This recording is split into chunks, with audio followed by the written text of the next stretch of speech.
Hello everyone. तो हम लोग यहाँ पर देखेंगे सीबीएसई क्लास 10 चैप्टर 9 और ये कौन सा चैप्टर है यहाँ पर, light, reflection and refraction. Light तो आपको बेसिक चीज़ मालूम ही है कि बिना लाइट के आप कुछ देख भी नहीं सकते। तो लाइट एक तरीके से आपके आइज़ के लिए ऑब्जेक्ट फॉर्मेशन दिखाता है कि ऑब्जेक्ट किस तरीके का है। तो लाइट जब भी किसी ऑब्जेक्ट पे फॉल होता है आप उस ऑब्जेक्ट को क्लियरली देख सकते हैं। जब तक अगर लाइट उस ऑब्जेक्ट पे फॉल रहे हो आप अपने आइज़ से उस ऑब्जेक्ट को नहीं देख सकते। तो लाइट का अपना होना ज़रूरी है। और उसमें क्या है, यहाँ पर रिफ्लेक्शन है और रिफ्रैक्शन है। ये एक प्रॉपर्टीज़ है लाइट के बारे में जो आप देखेंगे कि अगर लाइट जो है सेम मीडियम में ट्रैवल कर रहा है, ओके, कोई मीडियम से इंटरेस्ट फॉल होने के बाद भी, तो वो आता है रिफ्लेक्शन में। उसका बेस्ट एग्जांपल है मिरर। जब मिरर पे लाइट फॉल होती है तो वो बेंड होके वापस वही मीडियम में ट्रैवल करता है। तो वो जो सेम प्लेन में ट्रैवल करता है उसको बोलते हैं हम रिफ्लेक्शन। लेकिन अगर आप समझिए कि किसी मीडियम पे फॉल होने के बाद ये सेम मीडियम में नीचे से दूसरे मीडियम में ट्रैवल कर रहा है, तो वो होता है आपका रिफ्रैक्शन। तो इस चीज़ के बारे में हम लोग डिटेल देखेंगे। रिफ्लेक्शंस के लिए हम लोग मिरर्स के देखेंगे, डिफरेंट टाइप्स ऑफ मिरर्स देखेंगे। रिफ्रैक्शन के लिए हम लोग ग्लास देखेंगे, यहाँ पर लेंसेस देखेंगे। तो यहाँ से यहाँ तक तो आपके बारे में क्या है, बस लाइट अगर फॉल होती है तो आप उस ऑब्जेक्ट को देख सकते हैं, आप डिफरेंट कलर्स को देख सकते हैं, जो ट्विंकलिंग ऑफ स्टार्स है वो आप देख सकते हैं। तो ये सब with the help of light से ही देख सकते हैं आप। यहाँ पे क्या है, अगर आपका ऑब्जेक्ट क्लियर है तो आप शार्प देख सकते हैं। अगर आपका ऑब्जेक्ट बराबर नहीं है, मतलब ग्लास ऑब्जेक्ट, अगर उसमें कुछ ज़्यादा डिज़ाइंस है तो ओपेक है, तो आप उसको बराबर ऑब्जेक्ट को देख नहीं सकते। रिफ्लेक्शन ऑफ लाइट, अगर कोई लाइट फॉइल हो रही हाईली पॉलिश सरफेस पे, यहाँ पे हाईली पॉलिश सरफेस का मतलब क्या है, समझिए कि एक ग्लास है और इसका एक साइड क्या कर रहा है, आप उसको पॉलिश कर दे रहे हैं। पॉलिश मतलब शाइन डाल दे रहे हैं आप। तो जब भी लाइट यहाँ पर फॉल होगा, लाइट यहाँ पर जब भी फॉल होगा तो क्या होगा, पॉलिश सरफेस की वजह से ये सेम मीडियम में रिफ्लेक्ट हो जाएगा, सेम मीडियम में ही बेंड होके ट्रैवल करेगा। इसको बोलते हैं हम रिफ्लेक्शन। जो लाइट फॉल होके ऑब्जेक्ट पे सेम मीडियम में वापस ट्रैवल कर रही, तो वो है आपका रिफ्लेक्शन। उसका बेस्ट एग्जांपल समझने के लिए क्या है, मिरर है यहाँ पर। तो मिरर क्या करेगा कि जब भी लाइट फॉल होगा मिरर पे, तो मोस्ट ऑफ द लाइट वो रिफ्लेक्ट बैक कर देगा। मोस्ट ऑफ द लाइट क्या है, उसको सीधा वापस कर देंगे, रिफ्लेक्ट कर देंगे। इसलिए जब आप आईने के सामने ठहर के देखेंगे तो आप अपने आप को पूरा क्लियरली देख सकते हैं। वही अगर ग्लास रहा, ट्रांसपेरेंट ग्लास, आप अपने आप को नहीं देख सकते। इसलिए मिरर का काम क्या है कि पूरे लाइट को रिफ्लेक्ट बैक कर देना है। अब यहाँ पे आप ऑलरेडी फेमिलियर है laws of reflection of light, जैसे कि angle of incidence is equal to angle of reflection. अब ये angle of incidence, angle of reflection क्या है। अब हम क्या करेंगे, ग्लास आप को थोड़ा यहाँ पर हॉरिजॉन्टल तरीके से रखेंगे। ये समझिए एक लाइट रे है, ओके। ये जब लाइट फॉल हो रही मिरर के ऊपर, तो यहाँ पर क्या करेंगे, एक एंगल बनेंगे यहाँ पर, एक 90 डिग्री। मिरर के साथ क्या है, 90 डिग्री पे एक एंगल बनेगा। इसको बोलते हैं हम नॉर्मल। ये जो भी 90 डिग्री पे है मिरर के साथ, इसको बोलते हैं हम नॉर्मल। और ये जो लाइट रे जो इंसिडेंट हो रही है मिरर पे, इसको बोलते हैं हम इंसिडेंट रे। जब ये इंसिडेंट रे नॉर्मल के साथ कुछ एंगल बनेगा, इसको बोलते हैं हम angle of incidence. Angle of incidence बनेगा। अब मिरर पे इंटरेक्ट होने के बाद ये तो रिफ्लेक्ट होगा ही, सेम मीडियम में वापस फॉल बैक करेगा। तो यहाँ पे क्या है, अब ये रिफ्लेक्ट हो गया, तो ये है आपका रिफ्लेक्टेड रे, ओके। और ये जो रिफ्लेक्टेड रे नॉर्मल के साथ जो एंगल बना रहा है यहाँ पर, इसको बोलते हैं एंगल ऑफ रिफ्रैक्टेड, ओके। समझ में आ गई ना बात कि एंगल ऑफ इंसिडेंस क्या है और एंगल ऑफ रिफ्लेक्शन क्या है। तो यहाँ पर एक लॉ क्या है कि जो भी एंगल ऑफ इंसिडेंस रहेगा वो एंगल ऑफ रिफ्लेक्शन के इक्वल रहेगा। इसका पहला है। दूसरा क्या है, the incident ray the normal to the mirror at the same point of incidence and reflected ray all lie in the same plane. मतलब कि ये जो रिफ्रैक्टेड रे है, जो ये इंसिडेंट रे है, जो ये रिफ्रैक्टेड रे है और ये जो नॉर्मल, ये सब कहाँ फॉर्म पे हो रहे हैं, सेम प्लेन। ये क्या है, पूरा सेम प्लेन में। अगर ये यहाँ पर फॉर्म होता मिरर के ये साइड, तो ये डिफरेंट प्लेन में आता है, लेकिन यहाँ पे क्या है कि सेम आसपास ही है, तो वो सेम प्लेन में ही फॉर्म हो रही है।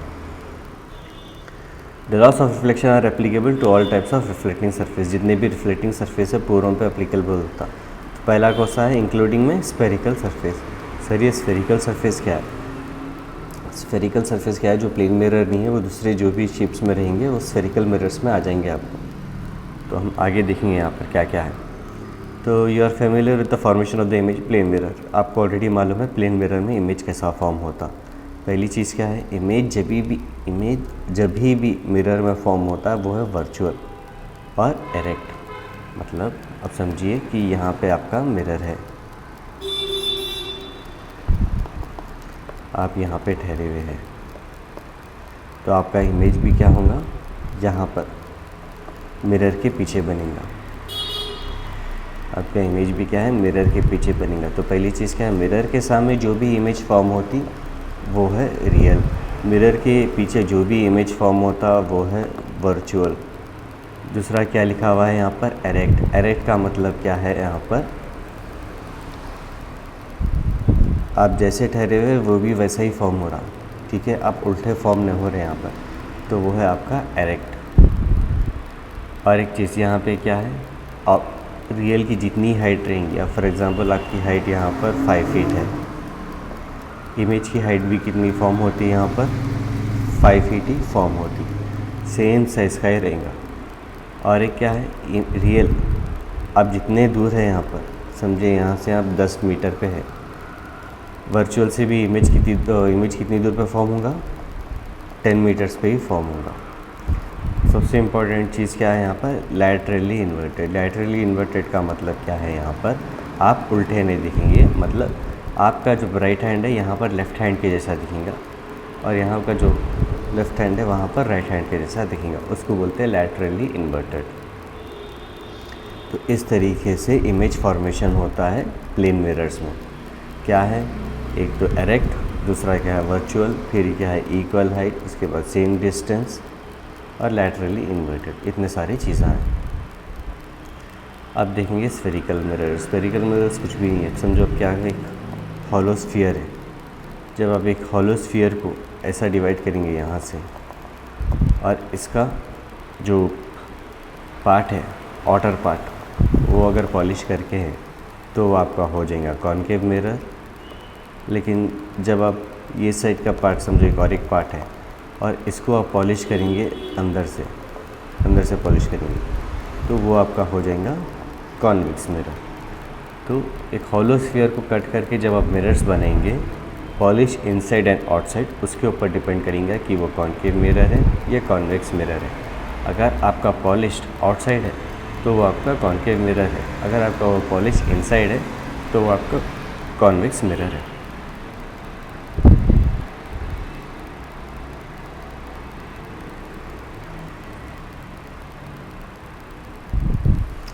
अब यहाँ पे कुछ टेक्निकल टर्म्स है वो देखेंगे हम।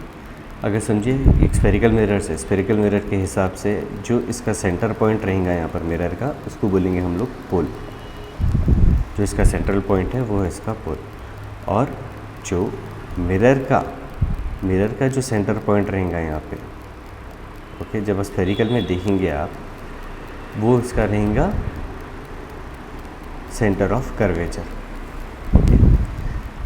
पोल से सेंटर ऑफ कर्वेचर के बीच का जो मिड पॉइंट रहता वो है फोकल पॉइंट एफ। आप उसको एफ भी लिख सकते हैं या r/2 भी लिख सकते हैं, बिकॉज वो रेडियस का आधा पार्ट रहेगा, तो r/2 भी लिख सकते हैं। तो जो मिरर का जो सेंटर पॉइंट बना रहा, ओके, वो है सेंटर ऑफ कर्वेचर, और मिरर से लेके सेंटर ऑफ कर्वेचर का मिड पॉइंट है वो है फोकल पॉइंट, और जो कर्व सरफेस का जो मिड पॉइंट है वो है आपका पोल।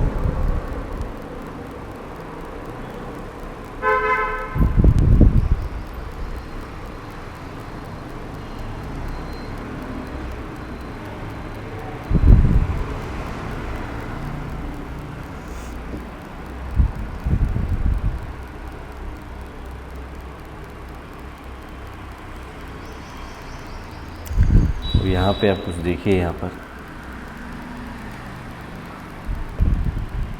ये समझिए कौन सा मिरर है यहाँ पर, आउटर पार्ट जो है पॉलिश होके, तो ये है आपका कॉन्केव मिरर। कॉन्केव मिरर में देखिए यहाँ पर इन्फिनिटी से रेस आ रहे, इन्फिनिटी से एक ऑब्जेक्ट है वहाँ से रेस आ रहे, ये पूरे रेस जब भी टकराएंगे मिरर से, ओके, जब भी टकराएंगे तो ये क्या होगा, ये पूरे आके एक फोकल पॉइंट पे मिलेंगे, ओके, ये पूरे आके क्या करेंगे, जब एक फोकल पॉइंट पे मिलेंगे। और ये नीचे का जो है ये है आपका कॉन्वेक्स मिरर, बिकॉज इसका जो इनर पार्ट है वो पॉलिश होके जब इन्फिनिटी से आपको ऑब्जेक्ट के रेस आएंगे तो इसका इमेज यहाँ पर फॉर्म नहीं करेगा, इसका इमेज कहाँ फॉर्म करेगा, वर्चुअली में फॉर्म करेंगे। तो आपको हमेशा याद रखना है कॉन्वेक्स मिरर में इमेज जो है वो वर्चुअली फॉर्म होता है, और वो भी कहाँ पर, फोकल पॉइंट पर, ठीक है। कॉन्केव मिरर में क्या रहता है कि इमेज मेजॉरिटी ऑफ टाइम्स तो रियल नहीं फॉर्म होता है, लेकिन एक ऐसी सिचुएशन में इमेज जो है वर्चुअली भी फॉर्म होता है, जो हम लोग आगे देखेंगे।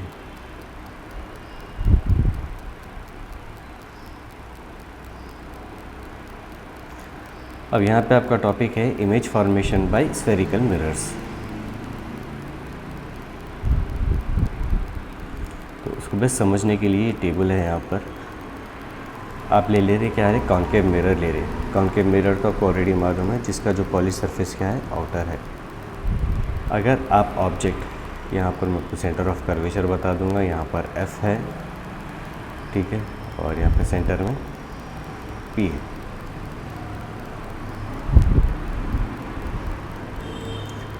अब यहाँ पर क्या कर रहे हैं आप, ऑब्जेक्ट को जो है ना, कहाँ, यहाँ पे पहला कॉलम में लिखा हुआ है object of the position of the object, दूसरे कॉलम में है पोजीशन ऑफ द इमेज, तीसरे कॉलम में क्या है, साइज ऑफ द इमेज, चौथे कॉलम में क्या है, nature of the image. Position of the object का मतलब ये है कि आप ऑब्जेक्ट को कहाँ पे रख रहे हैं, सी से दूर रख रहे हैं, या सी पे रख रहे हैं, या सी और एफ़ के बीच में रख रहे हैं, या एफ़ पे रख रहे हैं, या एफ़ और पी के बीच में रख रहे हैं। तो इतने सारी चीज़ों में आप ऑब्जेक्ट को रख सकते हैं। पोजीशन में क्या है, जब आप ऑब्जेक्ट को इस पोजीशंस पे रखेंगे तो वो टाइम पर इमेज कैसा फॉर्म हो रहा, कहाँ पे फॉर्म हो रहा, वो आप लिखना है। Size of the image, plane mirror तो है नहीं कि आपको सेम साइज़ का मिले, ये क्या है, कॉन्केव मिरर है, तो क्या करेंगे आप, साइज़ ऑफ द इमेज भी मैटर करेंगे। तो आप डिफरेंट पोजीशन पे जैसा इमेज रखेंगे उस हिसाब से आपका इमेज साइज़ भी चेंज होते रहेगा। Nature of the image, plane mirror में क्या देखे थे आप, एक ही नेचर देखे थे कि एरेक्ट देखे थे आप, ठीक है, और दूसरा नेचर क्या देखे थे, वर्चुअली देखे थे। अब यहाँ पे स्फेरिकल मिरर है, स्फेरिकल मिरर में क्या है, ऊपर से कॉन्केव मिरर है, तो यहाँ पे दो तरीके के इमेज फॉर्मेशंस बन सकते हैं, उसमें एक रियल और वर्चुअल है, और दूसरा है इन्वर्टेड एंड एरेक्ट। तो इसमें से आपका nature of the image form होता है।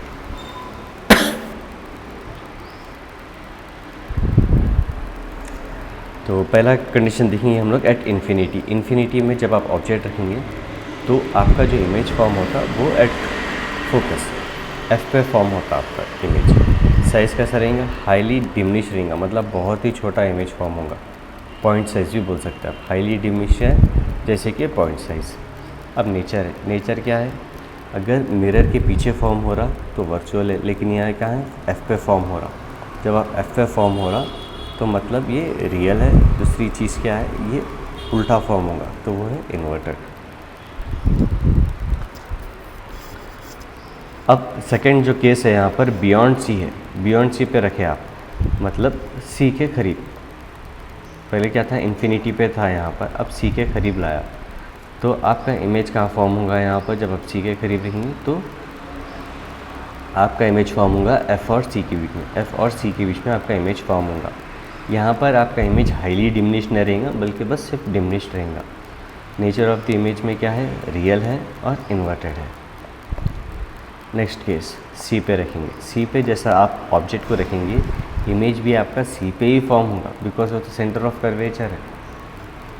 सेंटर ऑफ कर्वेचर क्या है, मिरर का सेंटर पॉइंट, मिड पॉइंट नहीं, मिरर का जो स्फेरिकल मिरर है उसका सेंटर पॉइंट। तो उसी तरीके से इमेज भी कहाँ फॉर्म होगा, एट सी पे फॉर्म होगा।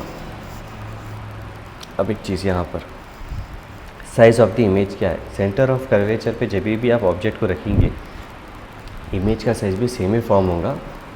ओके, इसमें कोई दो राय नहीं। उसके बाद nature of the image. Nature of the image में क्या है बोले तो आपको ऑलरेडी मालूम है कि इमेज का ऑब्जेक्ट का जो इमेज है वो सेम उसी साइड पे फॉर्म हो रहा है, ना कि पॉलिश साइज के पास। तो ये रियल है और क्या है, इन्वर्टेड है। अब आप ऑब्जेक्ट को और थोड़ा करीब लेंगे, कहाँ से, सी से और एफ़ के बीच में लेंगे। जब आप सी से और एफ़ के बीच में लेंगे तो आपका इमेज भी क्या रहेगा, सी के बियॉन्ड बनेगा। इसको बोलते हैं हम कॉन्जुगेट फॉर्मेशन बोलते हैं, बिकॉज जब आप वहाँ पर ऑब्जेक्ट और यहाँ पर सी रखिए इमेज फॉर्म होगा, उसी तरीके से इमेज की जगह पे जब आप ऑब्जेक्ट रखेंगे तो सी की जगह पे फॉर्म होगा। यहाँ पे अब आपका ऑब्जेक्ट क्या है, थोड़ा एनलार्ज हो जाएगा। लास्ट टाइम तो सेम साइज़ था, अब क्या हो जाएगा, एनलार्ज हो जाएगा। फिर उसके बाद क्या है, रियल तो है ही, साथ ही साथ इन्वर्टेड भी है। अब एफ पे ला लेंगे। एफ पे लाने से क्या होता है, अब आपका इमेज कहाँ पे फॉर्म होगा, इन्फिनिटी पे, बिकॉज जब आप इन्फिनिटी पे थे फोकस एफ पे हुआ था। अब आप एफ पे रखे तो इमेज आपका इन्फिनिटी पे फॉर्म होगा। और अब दूसरा कंडीशन मीन क्या है, और एक यहाँ पर साइज़ ऑफ द इमेज, यहाँ पर हाईली एनलार्ज रहेगा आपका इमेज का साइज। अब नेचर कैसा रहेगा, रियल और इन्वर्टेड रहेगा। अब बिटवीन पी एंड एफ, अब यहाँ पे और करीब ला गया, पी एंड एफ यहाँ जैसा लेके आएंगे आप, जैसा मोस्टली फोकल पॉइंट पर अगर आप रखेंगे तो इमेज आपका इन्फिनिटी पे ही रहेगा, लेकिन जैसा फोकल पॉइंट से अंदर आ जाएगा आपका जो इमेज है ना वो बिहाइंड द मिरर फॉर्म होना स्टार्ट हो जाएगा। ठीक है, बिहाइंड द मिरर फॉर्म होना स्टार्ट हो जाएगा और साइज़ जो है यहाँ पर काफ़ी एनलार्ज करके बताएंगा। और जैसा बिहाइंड द मिरर है उसकी वजह से एक तो वर्चुअल है और यहाँ पर इन्वर्टेड नहीं आएगा बल्कि एरेक्ट आएगा आपको इमेज फॉर्मेशन। ठीक है, अब यहाँ पे नेक्स्ट जो है representation of image found by spherical mirrors using रे डायग्राम। अब टेबल तो देख लिए, अब रे डायग्राम के हेल्प के थ्रू हम लोग देखेंगे यहाँ पर।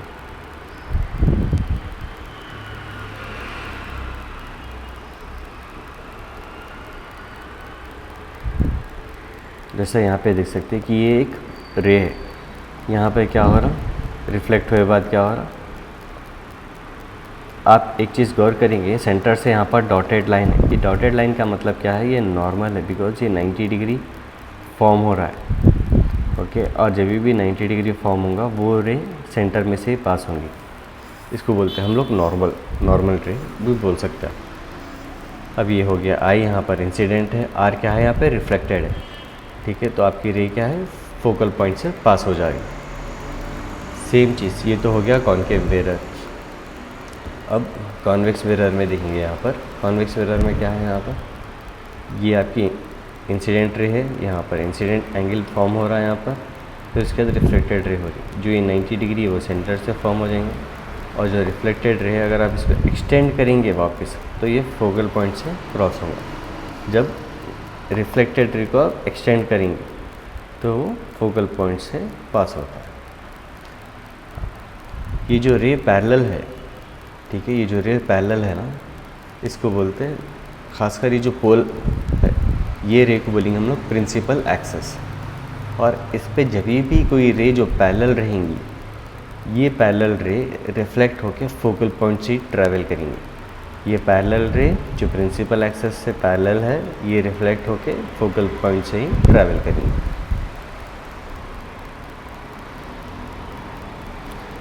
कॉन्वेक्स मिरर में क्या है, जब आप एक्सटेंड करेंगे रिफ्लेक्टेड रे को तो वो फोकल पॉइंट से ट्रांसफ़र होता है। नेक्स्ट कंडीशन में क्या है, अगर आपकी रे पास हो रही कहाँ से, फोकल पॉइंट से फोकल पॉइंट के थ्रू से क्रॉस कर रही, तो ये क्या होता है, रिफ्लेक्टेड हुए बाद ये रे पैरेलल हो जाएंगी किसको, प्रिंसिपल एक्सेस। ठीक है, ये रे पैरेलल हो जाएंगी प्रिंसिपल एक्सेस। उसी तरीके से कॉन्वेक्स मिरर में क्या है, जब कोई रे इंसिडेंट हो रही और उसको जब आप एक्सटेंड करेंगे तो फोकल पॉइंट के थ्रू पास हो रही, तो ये जो रिफ्लेक्टेड रे है ये प्रिंसिपल एक्सेस के पैरेलल होकर रिफ्लेक्ट हो जाएंगे।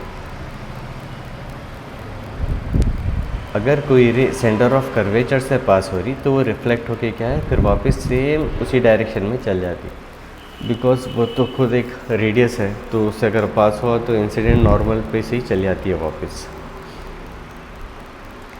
कॉन्वेक्स मिरर में भी देख सकते हैं आप कि अगर कोई रे इंसिडेंट हो रही और जब आप उसको एक्सटेंड करेंगे तो मालूम हुआ कि वो सेंटर ऑफ कर्वेचर से पास हो रही है, तो फिर क्या होगा, सेम वही पाथ से रिफ्लेक्टेड बैक हो जाएंगी।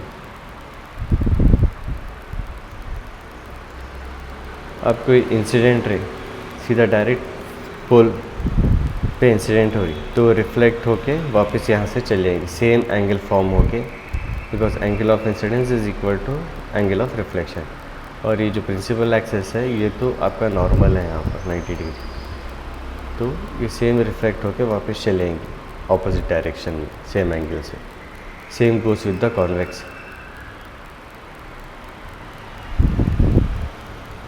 अब यहाँ पर देखेंगे हम लोग image formation by concave mirror. सिर्फ कॉन्केव मिरर के बारे में ही हम लोग यहाँ पर देखेंगे।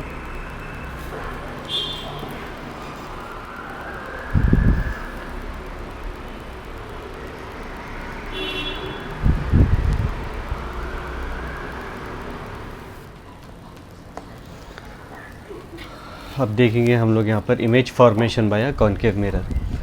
तो जो image formation by concave mirror है, सेम चीज़ आप कॉन्वेक्स लेंस में भी देखेंगे। सेम प्रॉपर्टीज़ देखेंगे आप, जो कॉन्केव मिरर के साथ है वो कॉन्वेक्स लेंस के साथ है, और जो कॉन्वेक्स मिरर के साथ है वो कॉन्केव लेंस के साथ है।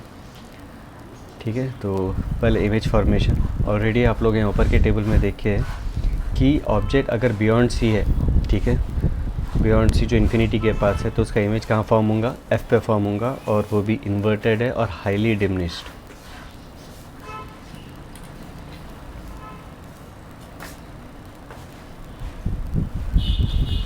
तो यहाँ पर है, देख सकते हैं आप, ऑब्जेक्ट है आपका इन्फिनिटी पे ए एंड बी पे, और आपका जब आप इसको उतारेंगे यहाँ पर रे डायग्राम के साथ, तो ए का तो पैरेलल है प्रिंसिपल एक्सेस के साथ पैरेलल है, और जब भी जो रे प्रिंसिपल एक्सेस के साथ पैरेलल है वो रिफ्लेक्ट होकर फोकस पॉइंट से पास होती है, और जो भी रे फोकस पॉइंट से पास होती है रिफ्लेक्ट होने के बाद वो प्रिंसिपल एक्सेस से पैरेलल हो जाती है। ये है आपका प्रिंसिपल एक्सेस। ओके, तो यहाँ पे है ए बार, ये रिफ्लेक्ट होके यहाँ पे फोकस पे से जा रही है, फोकल पॉइंट पे से, और देखिए यहाँ जब बी से जो क्या है ये रिफ्लेक्ट होके यहाँ पे फोकल पॉइंट से, तो जो इन्फिनिटी पे है वो उसका इमेज कहाँ पे फॉर्म हो रहा, एफ पे फॉर्म हो रहा, हाईली डिमिनिश्ड इन्वर्टेड रियल। यहाँ पर दूसरा डायग्राम के साथ देखेंगे। अब यहाँ पे क्या है, सिर्फ बियॉन्ड सी है, इन्फिनिटी पे नहीं है, सिर्फ बियॉन्ड सी पे है। तो ए से एक रे डायग्राम उतारेंगे हम लोग, यह रिफ्लेक्ट होकर फोकस पे से पास हो रहा, दूसरा जो है सी पे से पास होता, और जो भी रे सी पे से पास हो रही वो रिफ्लेक्टेड बैक होके सेम पाथ से वापस चली जाती है। Why, because C is the centre of curvature. वो क्या है, रेडियस का एक्सटेंशन ही है वो पूरा। तो अब जो रेडियस पे से पास होती है वो रिफ्लेक्ट होकर सेम वही पाथ से रिफ्लेक्टेड बैक हो जाती है। तो जब आप ये दोनों रिफ्लेक्टेड बैक रेस उतारेंगे तो यहाँ पर इसका इंसर्शन होगा, फॉर्मेशन यहाँ पर है। तो आपका जो इमेज यहाँ पे फॉर्म हो रहा, ये ऑब्जेक्ट, ये इमेज है आपका रियल। वाई, बिकॉज ये मिरर के ऑपोजिट फॉर्म हो रहा है, ना कि बिहाइंड, मिरर के फ्रंट में है तो रियल है। दूसरा क्या है, इन्वर्टेड है। वाई, बिकॉज जो भी इमेज यहाँ पे ठहरा हुआ है इसका ऑपोजिट है तो इन्वर्टेड है। और यहाँ पे क्या है, नॉट हाईली डिमिनिश्ड, बस डिमिनिश्ड में आता है कैटेगरी में। तीसरा केस देखेंगे यहाँ पर। अब आप क्या करें, ऑब्जेक्ट को सी पे रखें। ऑब्जेक्ट को जब आप सी पे रखेंगे तो आपका इमेज भी सी पे ही फॉर्म होता है। तो ये हो गया आपका पहला रे। तो ये है आपका पहला रे जो रिफ्लेक्ट बैक होके एफ पे से ट्रैवल कर रही है, और ठीक है। दूसरा क्या है आपका, दूसरा रे जो है फोकस पे से पास हो रही है। फोकस पे से पास होने के बाद क्या होता, पैरेलल हो जाता है प्रिंसिपल एक्सेस से। तो ये आपका प्रिंसिपल एक्सेस से पैरेलल हो गया। तो ये कहाँ पर मिल रहे हैं, यहाँ पर मिल रहे हैं ए बार पे। तो सी पे जब भी आप ऑब्जेक्ट रखेंगे उसका इमेज आपको कहाँ मिलेगा, सी पे ही मिलेगा, सेम साइज़ का ही मिलेगा, इन्वर्टेड मिलेगा और रियल मिलेगा।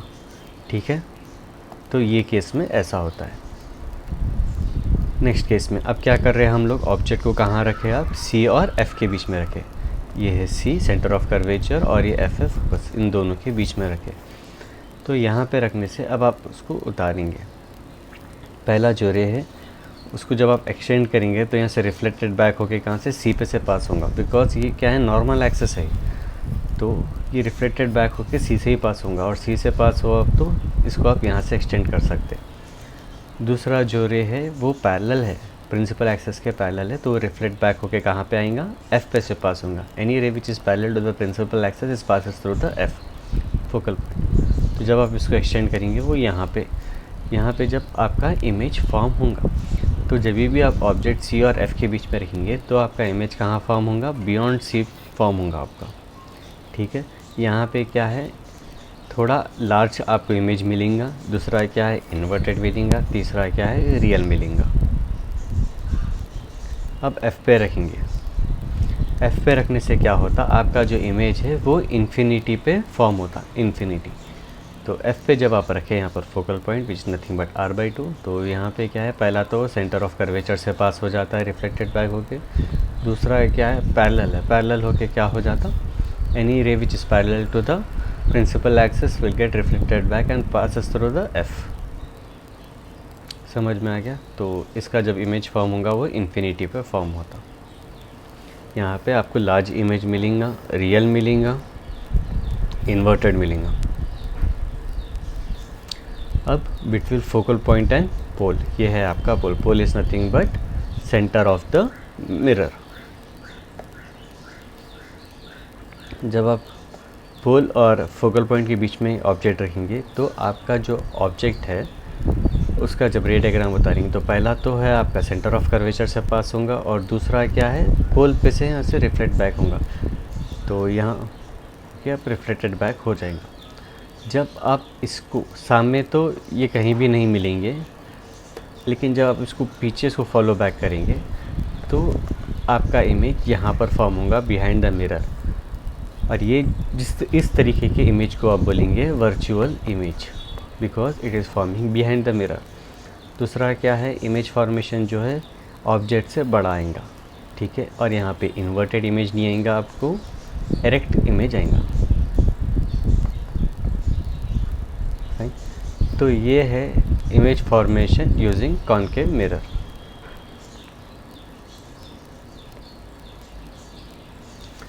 कॉनकेव मिरर के यूज़र्स कहाँ हैं देख लेंगे हम लोग। टॉर्चेस में यूज़ करते हैं बिकॉज बल्ब के पीछे लगा हुआ रहता है। सर्च लाइट्स जो बड़े बड़े लाइट्स रहते हैं, व्हीकल हेडलाइट्स में भी रहते हैं, बिकॉज आपको क्या है पैरेलल भी मिलना है, तो लाइट से रिफ्लेक्टेड बैक होके आपको एकदम पैरेलल बीम आती। आप ऑलरेडी देखिए फोकस पे से जब लाइट रिफ्लेक्ट होगी तो क्या होगा, वो it will become parallel to the principal axis, तो इसलिए आपको पैरेलल बीम मिलेंगी। और शेविंग मिरर्स में भी देख सकते हैं आप, बिकॉज आपको चेहरा बड़ा देखना है तो शेविंग मिरर्स में भी देख सकते हैं। डेंटिस्ट यूज़ करते हैं, जो आप जब भी अगर दांत का अब बताने के डेंटिस्ट के पास, तो क्या करते हैं वो चेकअप के लिए कॉनकेव मिरर यूज़ करते हैं, बिकॉज आपको देखना है कि कैविटी क्या है, इश्यूज जो भी है पेशेंट्स में। Large concave mirror are use to concentrate sunlight to produce solar furnace. Solar furnace use करने के लिए क्या करते हैं, लार्ज कॉनकेव मिरर्स लेते हैं। कॉनकेव मिरर्स तो देख लिया हम लोग, अब देखेंगे कॉन्वेक्स मिरर के बारे में।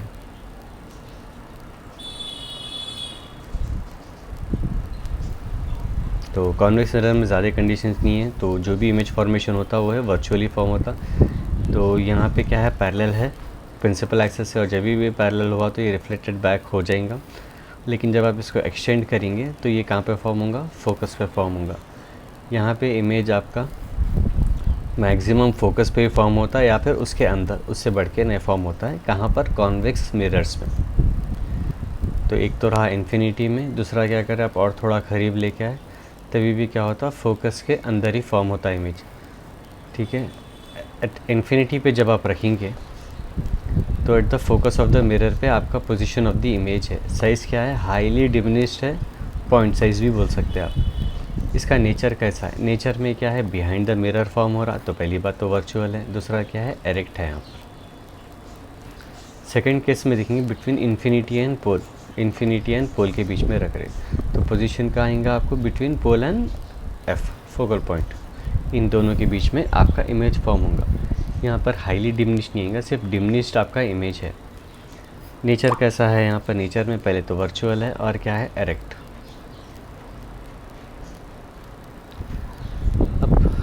कॉन्वेक्स मिरर्स के यूजेस क्या है देखेंगे। कॉन्वेक्स मिरर जो रहते हैं ना व्हीकल्स, जो आपके गाड़ी की जो आईने रहते हैं ना वो है आपके, इसलिए इसमें क्या रहता है दूर ऑब्जेक्ट दूर है जैसा दिखता है, लेकिन ऑलरेडी ऑब्जेक्ट क्या है, व्हीकल क्या है, करीब है आपके, उस पर ऑलरेडी लिख के भी रहता vehicles are near than they appear. तो व्हीकल्स में लगाएंगे आप।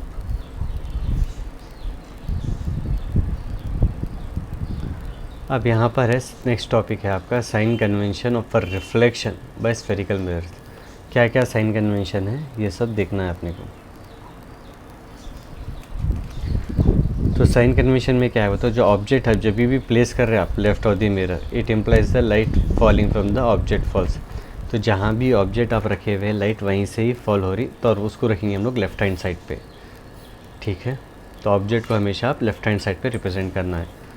दूसरा क्या है second point, all distance are parallel to the principal axis are measured from the pole. तो डिस्टेंस कैसा मेजर करते हैं आप, पैरेलल, पहले पैरेलल उतारना है, वो पैरेलल के हिसाब से आप डिस्टेंस मेजर करना है। किसके पैरेलल रहना है, वो प्रिंसिपल एक्सिस के पैरेलल रहना है, तभी आप डिस्टेंस मेजर करना है। Distance measured from the light of the origin along X plus are taken positive, while those measured from the left are taken as negative. तो जो भी आप लाइट की तरफ से जो ले रहे हैं उसको पॉजिटिव से लेना है, जब आप लेफ़्ट की तरफ से ले रहे हैं उसको क्या करना है, नेगेटिव लेना है।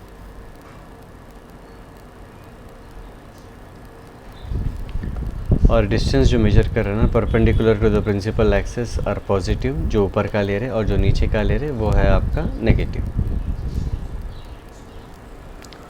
नेक्स्ट है आपका mirror formula and magnification. Mirror formula क्या है आपका, मिरर फार्मूला 3 क्वांटिटी से बने हुए हैं, 1/v + 1/u + 1/f। या 1/v क्या है आपका, distance of the image from the mirror.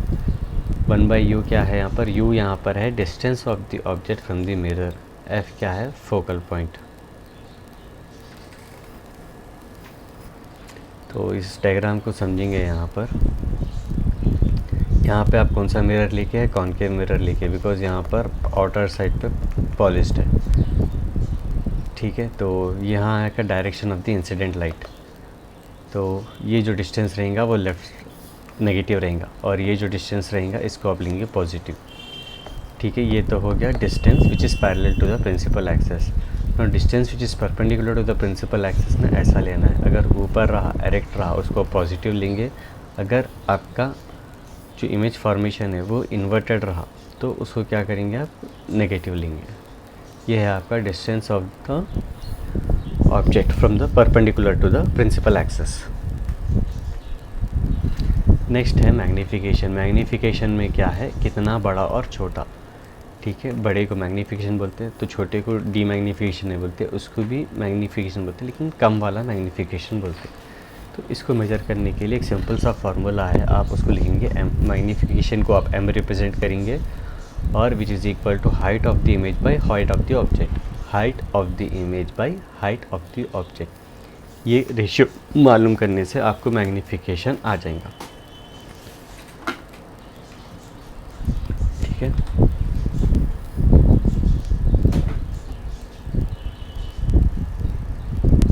एक छोटा सा प्रॉब्लम करेंगे यहाँ पर।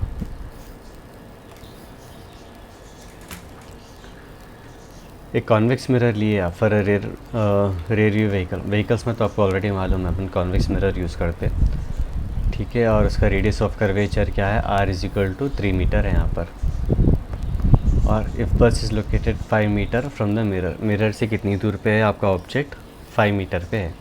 आपको पोजीशन मालूम करना है, नेचर मालूम करना है, साइज़ ऑफ द इमेज मालूम करना है। पोजीशन बोल तो क्या है यहाँ पर v, नेचर क्या है बोले तो यहाँ पर देख लेंगे वो भी रियल है, और size of the image, size of the image में क्या है वो तो हाइट मालूम करना है आपको। तो आपके पास r है और u है, ठीक है। तो फोकल लेंथ में क्या है ऑलरेडी आपको मालूम है, f is nothing but r/2, because ये मिड पॉइंट है radius of centre of curvature का। इसको r/2 कर दीजिए आप, तो 3/2 आपको आ गया फोकल लेंथ 1.5, ठीक है। अब 1.5 आ गया। अब आपके पास क्या है, f की रीडिंग से u की रीडिंग से, तो आप इजीली भी मालूम कर सकते हैं which is the image distance. 1/v plus 1/u plus 1/f। ठीक है, तो 1/v मालूम करना है, which is equal to 1/v 1/f minus 1/u। तो 1/f को वैल्यू सब्स्टिट्यूट कर देना। यहाँ पे आप कॉन्वेक्स मिरर का हमेशा फोकल लेंथ क्या है, पॉजिटिव रहता। लेकिन अगर वही कॉन्केव मिरर का फोकल लेंथ है तो वो हमेशा नेगेटिव ही रहता। दूसरी चीज़, अब यू क्या है, यहाँ पे आपको क्या लेना है, यहाँ पे माइनस लेना है। क्यों लेना है यहाँ पे? बिकॉज ये लेफ्ट हैंड साइड से रिप्रेजेंट हो रहा है यहाँ पर।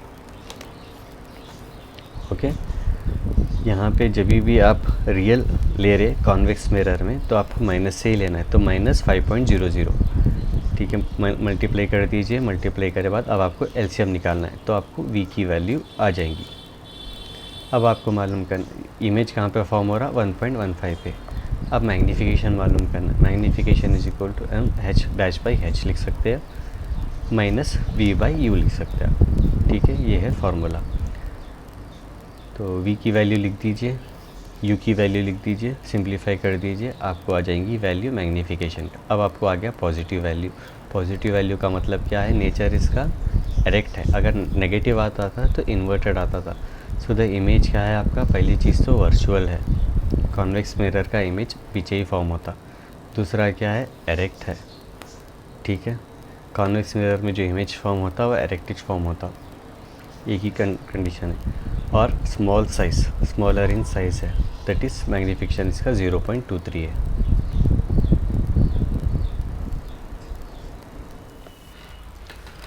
तो अब यहाँ पर नेक्स्ट प्रॉब्लम है, an object is 4 centimetre in size. तो ये है आपका u एंड इस प्लेस एट 25.0। ये तो हो गया आपका डिस्टेंस का इमेज, ये तो इसकी हाइट है। यहाँ पर u क्या है इसका 25 है, और in front of a concave mirror. Mirror को सा यहाँ पे कॉन्केव मिरर है और फोकल लेंथ क्या है 15 है। तो अब यहाँ पे आपको डिस्टेंस मालूम करना है मिरर की, जहाँ पर इसका इमेज फॉर्म हो रहा, और इसका नेचर भी मालूम करना है, साइज़ भी मालूम करना है। ठीक है, तो पहले तो ऑब्जेक्ट की हाइट दे दी आपको, h है यहाँ पर। ठीक है, और मैग्नीफिकेशन के थ्रू आप h डैश भी मालूम कर ले सकते। दूसरा क्या है, ऑब्जेक्ट डिस्टेंस। यहाँ पे देखिए 25 लिख के है, लेकिन कॉन्केव मिरर का जब भी जो ऑब्जेक्ट इमेज रहता है वो नेगेटिव में रहता है। ओके, रियल रहता है और नेगेटिव रहता है। फोकल लेंथ क्या है, कॉन्केव मिरर का हमेशा नेगेटिव रहता है, कॉन्वेक्स मिरर का फोकल लेंथ पॉजिटिव रहता है। इमेज डिस्टेंस मालूम करना है आपको, तो आप ये 3 क्वांटिटीज़ से v मालूम कर सकते हैं। जब आपको v मालूम हो गया तो उसके थ्रू आप हाइट ऑफ द इमेज भी मालूम कर सकते हैं। तो लिख दीजिए formula, 1/v plus 1/u plus 1/f। Substitute कर दो 1/v 1/f minus 1/u। f तो मालूम है आपको, -15 लिखना है, -1/15, और ये है आपका -25, तो ये -1/-25। सब्स्टिट्यूट करके कैलकुलेशन करके एलसीएम निकालेंगे तो आपको v की वैल्यू आ जाएंगी। तो ये डिस्टेंस पे आपको क्या रखना है, स्क्रीन रखना है, तो इमेज का यहाँ पे आएगा आपको। दूसरी चीज़ magnification h dash by h is equal to -v/u। आपके पास v की वैल्यू है, u की वैल्यू है, h की वैल्यू है, h डैश मालूम करना है आपको। h dash is equal to -vh/u। Substitute कर दीजिए वैल्यूज़, आपको आ जाएगा हाइट ऑफ द इमेज। ठीक है, हाइट आपको क्या है यहाँ पे नेगेटिव आया, तो उसका मतलब क्या है कि आपका इमेज क्या है, इन्वर्टेड है। दूसरा क्या है, कंपेयर करें तो आप h क्या है आपका, h की वैल्यू है यहाँ पर 4, और एनलार्ज इसकी वैल्यू क्या है 6, तो आपका इमेज क्या है, एनलार्ज होके है। तो यहाँ पे एंड होता आपका रिफ्लेक्शन ऑफ लाइट। अब यहाँ से हम देखेंगे रिफ्रैक्शन ऑफ लाइट। अब यहाँ पे लाइट क्या हो रहा, एक मीडियम से दूसरे मीडियम में जा रहा, एक मीडियम से दूसरे मीडियम में जा रहा, तो हो जाता आपका रिफ्रैक्शन। अगर it after falling it is coming to the same medium तो वो होता reflection, but after falling it is going into another medium, वो है आपका रिफ्रैक्शन। जब ट्रांसपेरेंट मीडियम में क्या होता, लाइट आपकी स्ट्रेट लाइन में ट्रैवल करती, लेकिन अगर ये कोई दूसरे ट्रांसपेरेंट मीडियम से ट्रैवल हो रहा तो तभी भी क्या वो स्ट्रेट लाइन में ट्रैवल करता, नहीं, वो अपना डायरेक्शन स्लाइटली चेंज करता है डिपेंडिंग अपॉन द मीडियम। ठीक है, अब जैसे एग्जांपल को समझने के लिए एक थिक ग्लास स्लैब है, जब आप उस पर कोई प्रिंटेड मैटर रखेंगे और ऊपर से पढ़ेंगे तो आपको ऐसा दिखता कि मैटर क्या है और ऊपर आके है।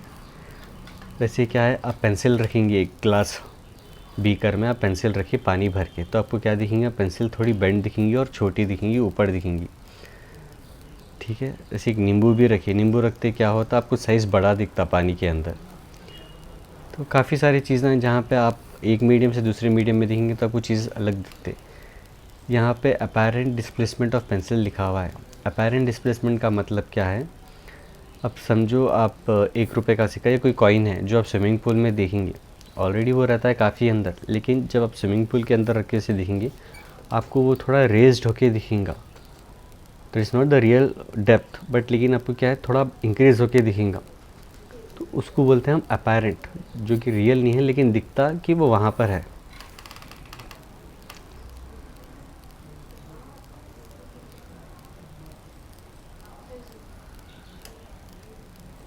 तो ये जो चीज़ आपको चेंजेस दिख रहे हैं वो फिनोमेना आता है रिफ्रैक्शन में। ओके, अब उसके बाद हम लोग डिटेल में देखेंगे यहाँ पर। चलिए ग्लास स्लैब से स्टार्ट करेंगे।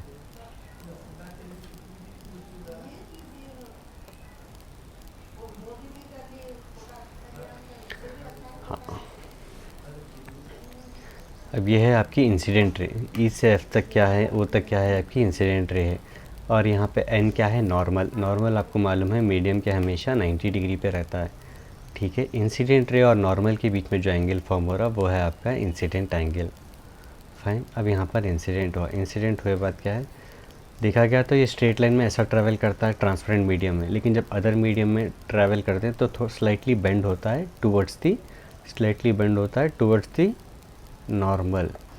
ये कब होता है, जब यहाँ का जो मीडियम है इस मीडियम से कंपेयर करें तो डेंसर रहता है ना, तभी ये जो रे है इंसिडेंट रे रिफ्रैक्टेड हुए बाद नॉर्मल की तरफ बेंड होता है, इस तरफ बेंड होता है नॉर्मल की तरफ। अगर समझिए ये पार्ट डेंसर होता था तो आपका जो रिफ्रैक्टेड रे है वो अवे फ्रॉम द नॉर्मल होता है।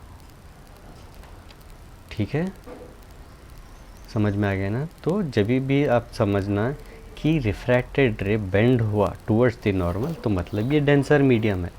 अगर ये डेंसर मीडियम है तो मतलब क्या है, आपका रे नॉर्मल की तरफ बेंड हो रहा। ठीक है, तो डेंसर मीडियम में ट्रैवल कर रहा है, एयर है, एयर से ज़्यादा डेंसर ग्लास है यहाँ पर, तो ये बेंड हो रहा। तो ये है आपका इंसिडेंट एंगल। और यहाँ पे जो R1 है, ये एंगल आप ये नॉर्मल को जब आप एक्सटेंड करेंगे इसके साथ जो एंगल बना रहा है वो है आपका रिफ्रैक्टेड एंगल। ओके, अब आप इसको कंटिन्यू करिए यहाँ पर। अब यहाँ पर देखो, अब ये रे क्या होगी, इंसिडेंट रे हो गई आपकी। अब यहाँ इंसिडेंट रे हुए बाद यहाँ पर फिर रिफ्रैक्टेड हो रहा है यहाँ पर इस मीडियम के साथ, बिकॉज यहाँ से डेंसर से फिर रेयर में जा रहा। तो ये जो नॉर्मल है यहाँ पे आपकी इंसिडेंट एंगल है ये। ओके, उसके बाद क्या है, ये आपका नॉर्मल है। अब यहाँ से स्लाइटली थोड़ा अवे फ्रॉम द नॉर्मल बनता, why, because it is going to the rare medium. तो यहाँ पर I2 इसका इंसिडेंट एंगल ये हो जाता है, यहाँ पे R2 रिफ्रैक्टेड एंगल ये हो जाता है यहाँ पर। ये पूरा आपका ग्लास स्लैब है ABCD, और इसके अतराफ जो बाहर है वो एयर है, वो रेयर मीडियम है। तो यहाँ पे आपको दिखना है डाइवर्टेड पाथ, कितने डाइवर्टेड हो। ओरिजिनल जब आप देखेंगे रिफ्रैक्टेड रे इंसिडेंट रे वो ये है स्ट्रेट लाइन, और जो रिफ्रैक्टेड रे है वो यहाँ पर है। तो ये जो डिस्टेंस है, ये इतना डिस्टेंस डिविएटेड हो गया। ये m क्या है यहाँ पर, डिविएटेड डिस्टेंस है।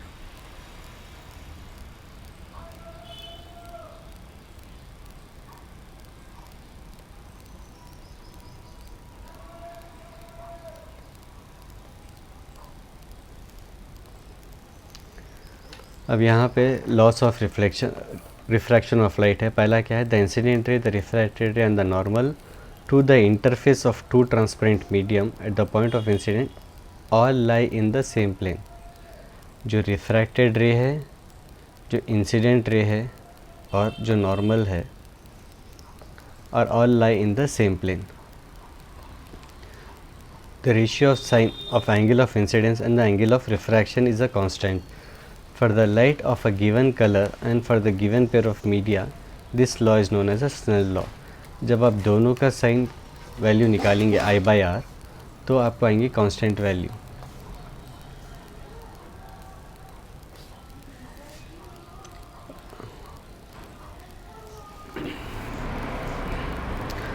अब यहाँ पे हम लोग देखेंगे अबाउट रिफ्रैक्टिव इंडेक्स. ठीक है, रिफ्रैक्टिव इंडेक्स क्या टॉपिक रहता है इसमें. अब जैसा देखिए एक मीडियम है, यहाँ पर जब भी कोई लाइट ट्रैवल कर रही है तो इसकी कुछ स्पीड होती है. ओके, जब भी लाइट ट्रैवल कर रहा है तो इसकी एक स्पीड होती है, और ये जो स्पीड है ना ये हर मीडियम पर डिपेंड करता है. एयर में एक अलग स्पीड रहती है, वैक्यूम में एक अलग स्पीड है, ग्लास में एक अलग स्पीड है, वाटर में अलग स्पीड है. तो इस तरीके से क्या इसका एक अलग स्पीड रहता है. तो जब आप इसका रेशियो निकालेंगे, जब एक मीडियम से दूसरे मीडियम में जा रहा है तब इसका रेशियो निकालेंगे, तो उस रेशियो को बोलते हैं हम रिफ्रैक्टिव इंडेक्स, कि क्या स्पीड से ये जा रही है पहले मीडियम से दूसरे मीडियम के अंदर, क्या स्पीड से ये जा रही है पहले मीडियम से लेके दूसरे मीडियम के अंदर, वो है आपका रिफ्रैक्टिव इंडेक्स. अब यहाँ पे एक ग्लास स्लैब है जैसा कि आप देख रहे हैं यहाँ पर. ओके, तो ये है आपका इंसिडेंट रे, ये है आपका रिफ्रैक्टेड रे, और यहाँ पे इंसिडेंट एंगल बन रही है, यहाँ पे रिफ्रैक्टेड एंगल बन रही है नॉर्मल के साथ. ओके, ये आपका ग्लास स्लैब. अब यहाँ से जो मीडियम 1 है यहाँ पर एयर है इसका, और मीडियम 2 है यहाँ पर आपका ग्लास. तो इसको हम लोग किस तरीके से लिखते हैं, इस तरीके से लिखते हैं N21. जो सेकेंड मीडियम है उसका नंबर पहले लिखते हैं जिस मीडियम में ये जा रहा है, और 1 क्या है, जिस मीडियम से ये आ रहा है. ओके, तो यहाँ पर हम लिखेंगे N21, या तो ग्लास में आ रहा है एयर की तरफ से. तो न्यूमरेटर में आप लिखेंगे speed of light in medium 1, और डिनोमिनेटर में लिखेंगे आप speed of light in medium 2, और उसका रिप्रेजेंटेशन है V1/V2. फाइन. अब यहाँ पर सेकेंड इक्वेशन में क्या है, फर्स्ट मीडियम, मतलब ये जो मीडियम है एयर में जा रहा है लाइट की रे, कहाँ से, सेकेंड मीडियम से, सेकेंड मीडियम से फिर वापस फर्स्ट मीडियम में जा रहा है यहाँ पर. तो इसलिए आप न्यूमरेटर में लिखेंगे speed of light in medium 2 by speed of light in medium 1. इसको लिखेंगे अपन V2/V1. कभी क्या होता है, जो speed of light in air है और वैक्यूम है वो दोनों में ऑलमोस्ट सेम ही रहता है. तो हम लोग क्या करेंगे, वैक्यूम की जगह पे speed of light in air बोल के लिख देंगे, या वैक्यूम भी लिखेंगे, बात उतनी ही है. तो उसको हम लोग रिप्रेजेंट करेंगे C से. ओके, और speed of light in medium वो है आपका V. तो आप कभी कैसा लिख सकते हैं, यहाँ पे जो refractive index of a medium है = C/V भी लिख सकते हैं. N = C/V. यहाँ पे आपको रिफ्रैक्टिव इंडेक्स याद रखने की ज़रूरत नहीं है, ये आपको क्वेश्चन में देता है. और यहाँ पर टेबल में कुछ रिफ्रैक्टिव इंडेक्स है, जैसा एयर का जो रिफ्रैक्टिव इंडेक्स है, ये जो भी रिफ्रैक्टिव इंडेक्स है विद कंपेयर टू एयर ही है. ओके, इसका 1.003 है, आइस रहा तो 1.31 है, वाटर का 1.33 है, ऐसे सो ऑन रिफ्रैक्टिव इंडेक्स है.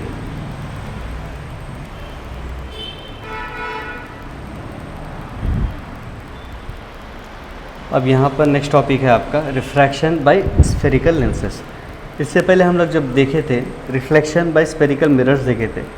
अब यहाँ पर रिफ्रैक्शन, क्यों, अब तो आपकी ट्रांसपेरेंट ग्लास है ये, तो यहाँ पर रिफ्रैक्शन नहीं हो सकता. और अब ये रिफ्रैक्शन देखना है स्फेरिकल लेंसेस के साथ. तो स्फेरिकल लेंसेस में 2 टाइप के लेंसेस हैं. ये है आपका कॉन्वेक्स लेंस, ये है आपका कॉनकेव लेंस. कॉन्वेक्स लेंस में वो प्रॉपर्टीज़ बिहेव करते जो कॉनकेव मिरर में रहते, और कॉनकेव मिरर लेंस में वो प्रॉपर्टीज़ बिहेव करते जो कॉन्वेक्स लेंस में देखे आप. ठीक है, तो ये है आपका कॉन्वेक्स लेंस. यहाँ पर देखिए ये पूरी जो रेस है पैरेलल है, प्रिंसिपल एक्सिस के पैरेलल है. तो इसलिए जब ये रिफ्रैक्ट होके आएगा तो ये फोकल पॉइंट पे पूरे पास ऑन हो जाएंगे. ठीक है, ये है इसका पहला. उसी तरीके से जब आप कॉनकेव लेंस देखेंगे तो जो पैरेलल रेस है, ठीक है, ये रिफ्रैक्टेड होके कन्वर्ज और डाइवर्ज हो जाएंगे. जब डाइवर्ज हो जाएंगे, लेकिन जब आप उसको वापस एक्सटेंड करेंगे तो ये कहाँ पर मीट होगा, फोकल पॉइंट पे मीट होगा. कॉन्वेक्स लेंस जो है इसको आप कन्वर्जिंग लेंस भी बोल सकते हैं. ये डबल कन्वर्जिंग लेंस है. डबल कॉन्वेक्स लेंस है। यहाँ पर एंड में क्या है, थिन रहता है और सेंटर में क्या है, बल्ज होके रहता है। ठीक है, ये कॉन्वेक्स लेंस की पहचानट है, आप इस तरीके से इसको पहचान सकते हैं। इसको डबल कॉन्वेक्स भी बोलते हैं और कॉन्वेक्स लेंस भी बोलते हैं। इसको एक नाम भी है, कन्वर्जिंग लेंस। वाई, बिकॉज ये जो पूरे रेस है ये मिलके कन्वर्ज होके यहाँ पर मीट हो रहे, इसलिए इसको कन्वर्जिंग लेंस बोलते हैं। तो कॉनकेव लेंस जो रहता है ना, इसको आप बोलेंगे डाइवर्जिंग लेंस, बिकॉज जो रेस है ना वो डाइवर्ज होके एक्सटेंड हो जाते हैं। यहाँ पर देखिए आप, इसका एक सेंटर ऑफ कर्वेचर है और यहाँ पर एक सेंटर ऑफ कर्वेचर है। ये एक लेंस का सेंटर ऑफ कर्वेचर है इस साइड वाले का। C2 किसका है, इस वाले लेंस का है।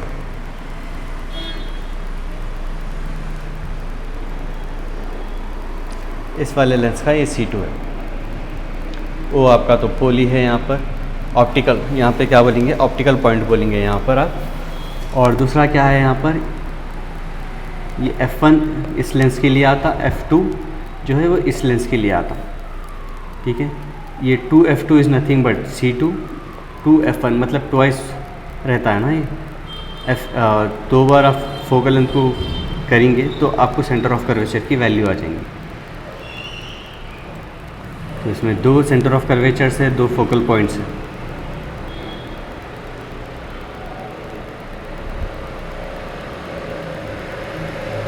अब यहाँ पे देखेंगे आप इमेज फॉर्मेशन बाय लेंसेज से क्या क्या इमेज फॉर्मेशन हुआ। पहले हम लोग देखेंगे कॉन्वेक्स मिरर के बारे में, कॉन्वेक्स लेंस के बारे में, जो कॉनकेव मिरर के जैसा ही बिहेव करता। तो पहला कॉलम है पोजीशन ऑफ द ऑब्जेक्ट, दूसरा है पोजीशन ऑफ द इमेज, तीसरा है relative size of the image, चौथा है नेचर ऑफ द इमेज। तो पहला केस देखेंगे एट इन्फिनिटी पे क्या रहेगा, F2 का रहेगा।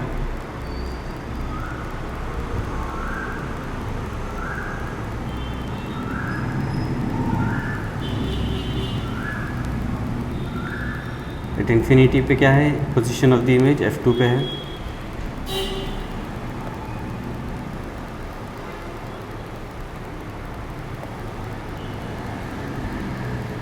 और यहाँ पर जो साइज़ रहती है वो हाईली डिमिनिश।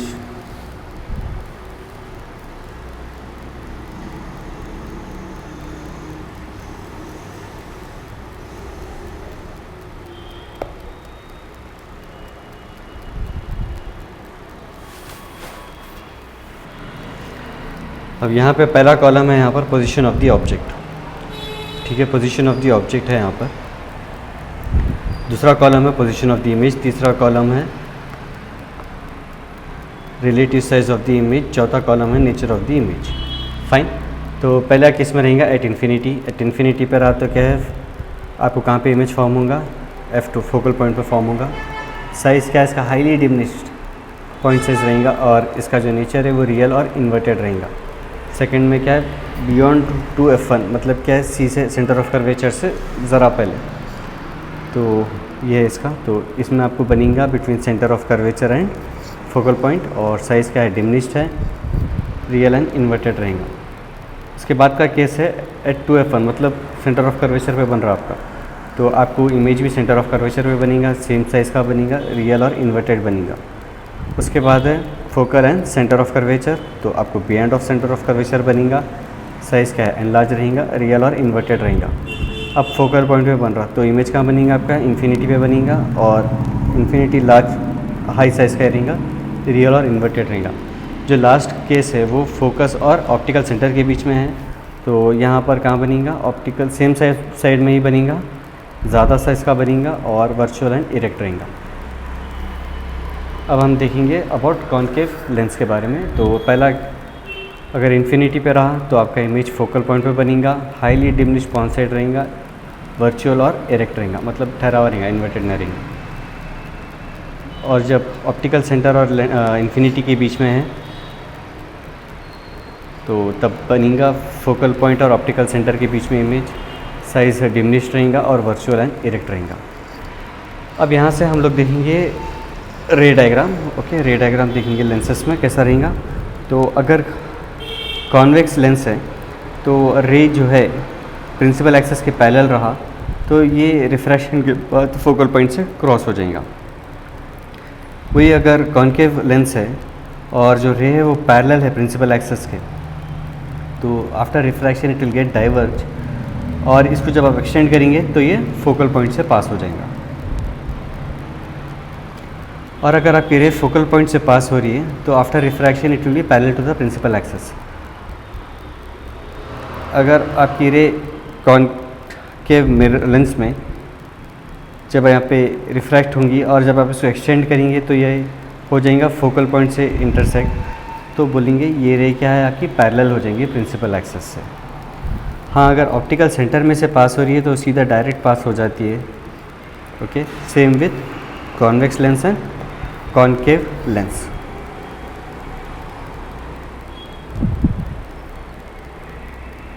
अब यहाँ पे इन्फिनिटी पे रखे है और आपका इमेज फॉर्म हो रहा है एफ पे जो डिमिनिश्ड है। अब आप क्या कर रहे हैं, सेंटर ऑफ कर्वेचर से ज़रा पहले रखें तो आपका इमेज कहाँ फॉर्म हो जाएगा, centre of curvature and focal point के बीच में फॉर्म हो जाएगा। जैसा ये एक्सेस पैरेलल जाकर फोकस से पास होगा और ये सेंटर से सीधा पास हो जाएगा, तो ये जहाँ पे इंटरसेक्ट होगा वहाँ पे आपका इमेज फॉर्म होगा, वो है। तो ये कौन सा इमेज है आपका, पहली चीज़ तो है ये इन्वर्टेड, और दूसरा क्या है ये इमेज रियल। आपका इमेज है रियल एंड इन्वर्टेड। अब ये केस में देखिए यहाँ पर पहले जो पैरेलल है वो फोकस से पास हो रहा, दूसरा जो है ऑप्टिकल सेंटर से पास होके वापस ये कहाँ पे रखे आप, सेंटर ऑफ कर्वेचर C1 पे रखे तो सेंटर ऑफ कर्वेचर C2 पे फॉर्म हो रहा, सेम साइज़ का फॉर्म हो जाएगा, रियल फॉर्म हो जाएगा, इन्वर्टेड फॉर्म हो जाएगा।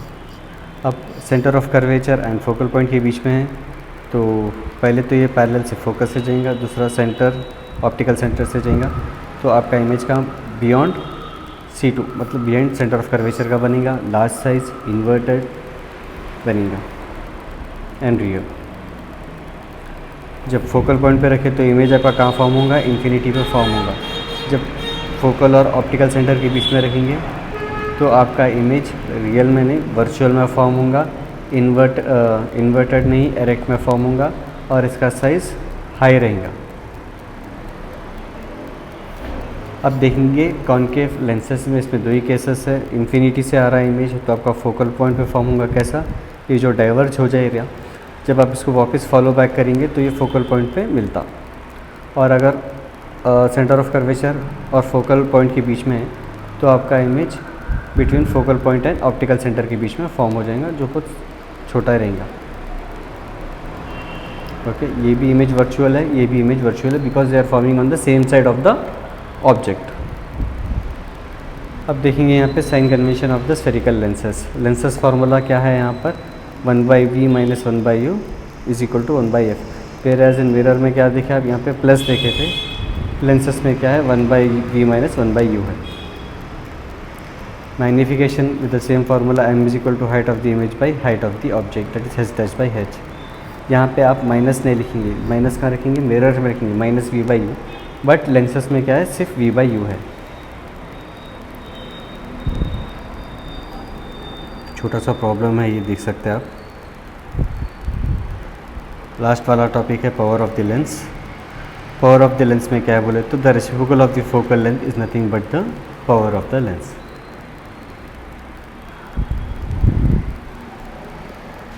ओके, तो यहाँ पे आपका चैप्टर ख़त्म हो रहा है।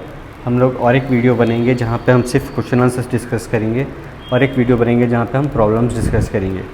ओके, अगर आपको वीडियो पसंद आया तो लाइक करिए, शेयर करिए और चैनल को सब्सक्राइब करिए।